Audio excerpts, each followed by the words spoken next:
Let's see how deeply embedded some childhood wisdom might be. Join in with me. Sticks and stones can break my bones, but words will never hurt me. It's one of the earliest moral lessons I remember from school. After all, it was very clear that physical fights in the playground were immediately and visibly dealt with by the teachers. But verbal taunting, if it was seen at all, we were expected to cope with that ourselves, to ignore it, to rise above it. I'm sure we can all remember experiences that taught us just how flawed that message was. Mine is connected to another memory from my childhood, and I was reminded of that here just 2 weeks ago, because it involves the sitcom Gilligan's Island. Just sit right back and you'll hear a tale of a fateful trip. And 2 weeks ago, Alison and Jim were standing here and they put on some bucket sun hats and they joked that they looked like characters from Gilligan's Island. And there was a great deal of laughter, because what do you think of when you think of that show? Cheesy lines, terrible gags, light-hearted fun. For me, in an instant, I'm back in a school playground in Australia in the 1980s. A young Scottish girl with a funny accent, surrounded by a group of girls who had never heard the name Gillian before.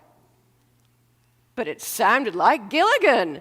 Hey, look, it's Gilligan from Gilligan's Island. Hey, Gilligan, where's the captain?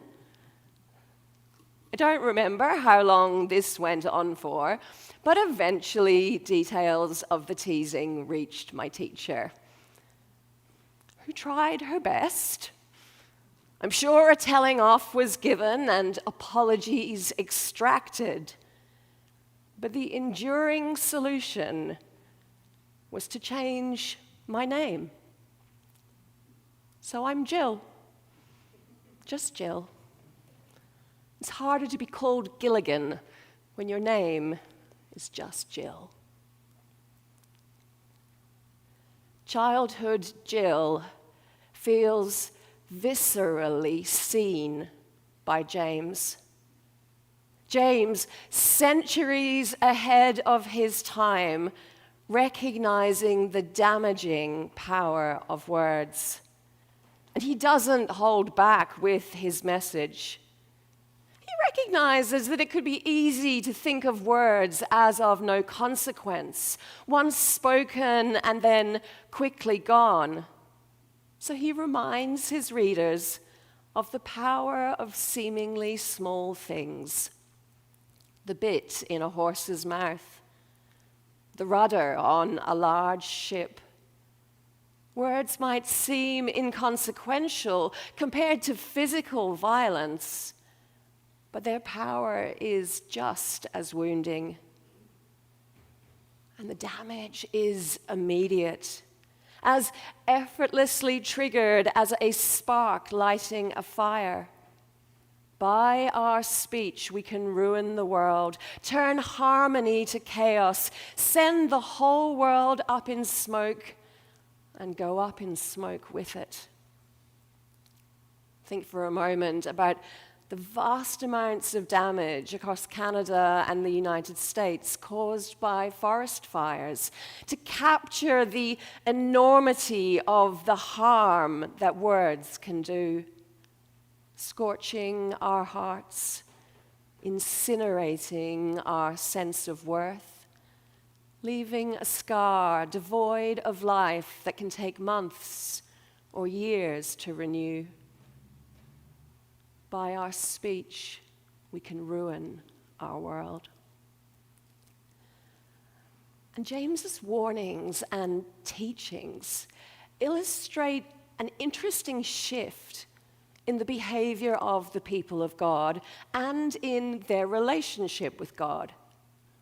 If you look at the narrative flow of the Old Testament, there's an ongoing cycle of the Israelites ignoring God and God's teachings, shunning God, following their own rules.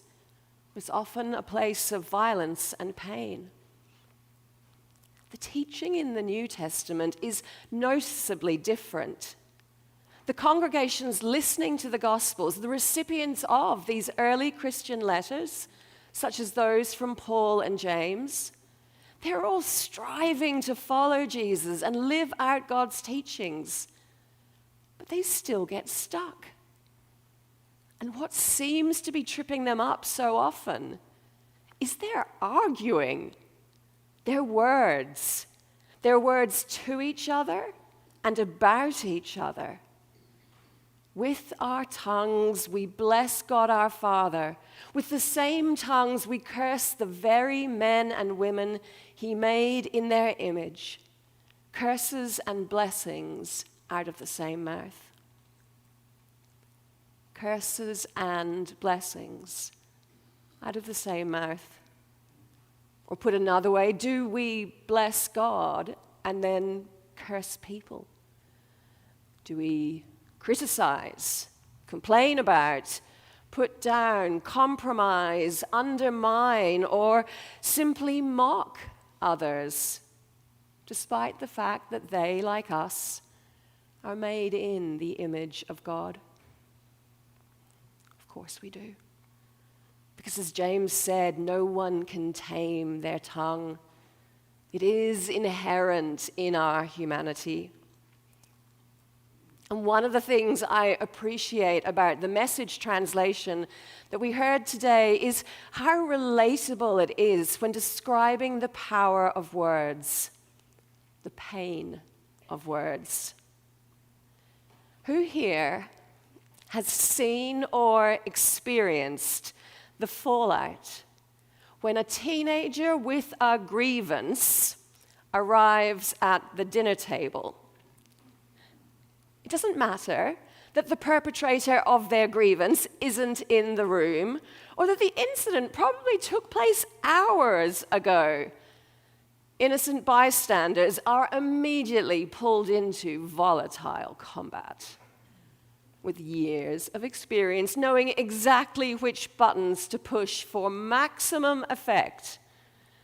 The fallout is brutally predictable and predictably brutal.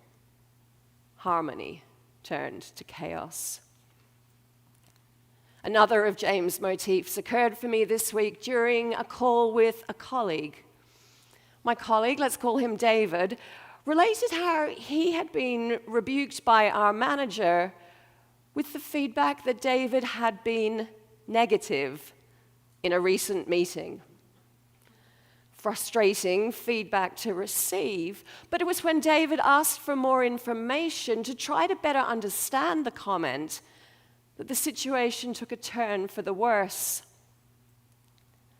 It transpired that the feedback had traveled through two people to reach our manager, and the middle link in that chain was the hiring manager for a position that David had applied for.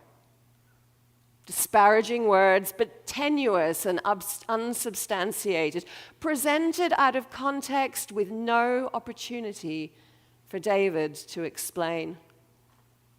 Mud thrown on a reputation. By our speech, we can ruin the world, ruin our world or someone else's.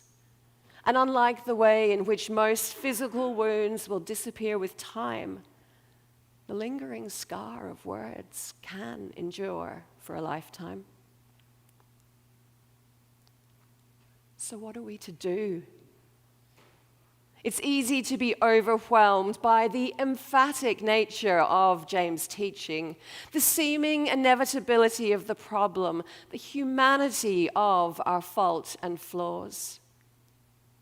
But from our helplessness, God promises hope. And above all else, James' letter cries out clearly of our need for God's help.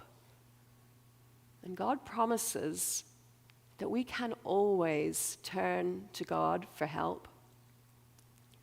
We might remember the prayer of the psalmist in Psalm 19.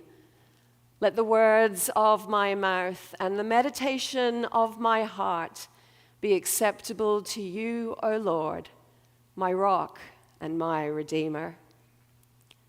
I love the all-encompassing simplicity of this verse. Shape my words and my thoughts, God, that they might be blessings and not curses. But it's not just a cry for help. I also love the grace-filled dependency that the psalmist recognizes. O Lord, my rock and my redeemer. An appeal to God as the only foundation on which we can build any hope of managing this otherwise unattainable task. Be my strength and hope, God, and then rescue me when I fall short and set me straight again.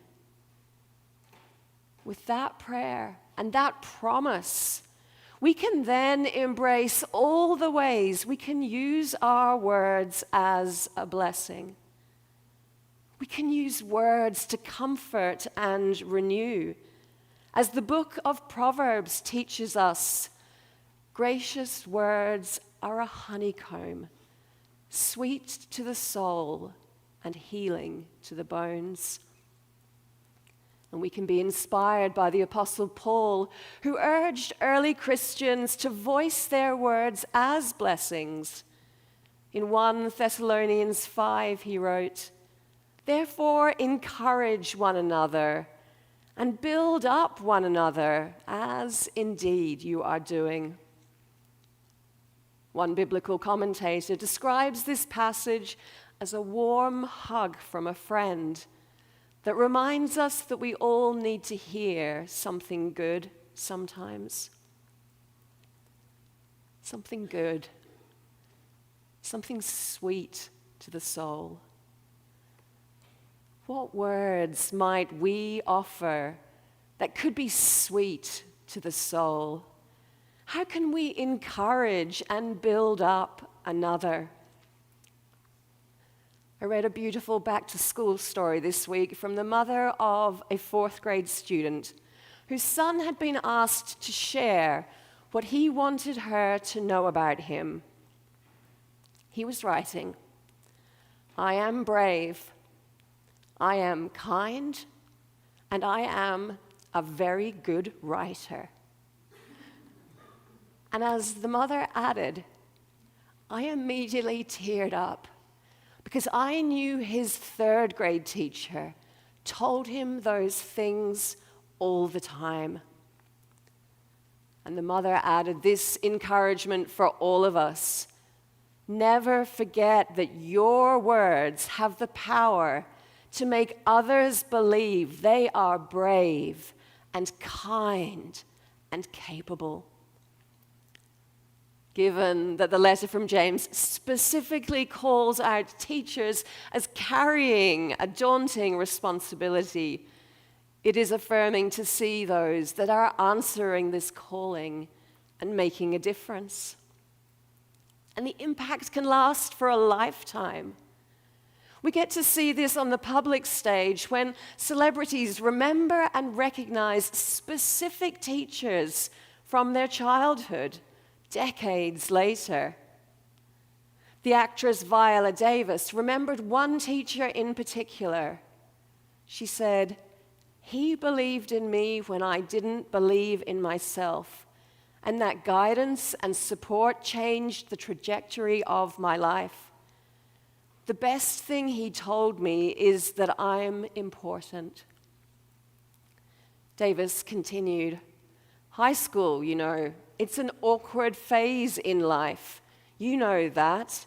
You don't feel like you're pretty enough, good enough, smart enough.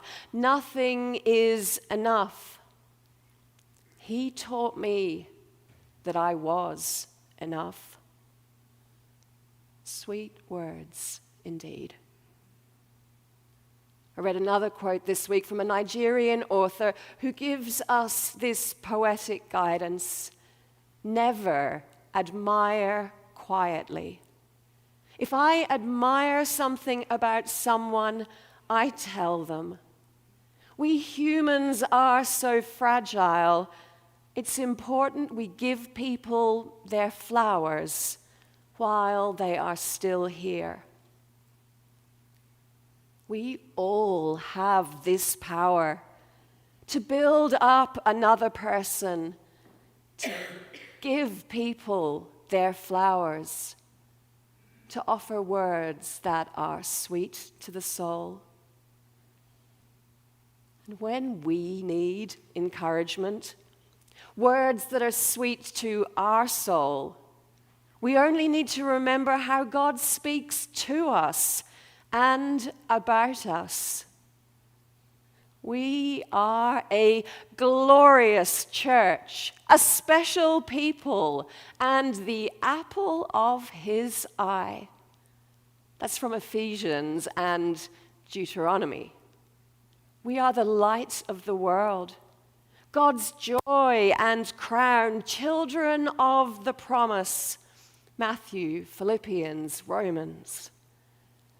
And most of all, we are beloved. Beloved of God, faithful and beloved, dearly beloved. Throughout the Old Testament and the New, this truth rings out.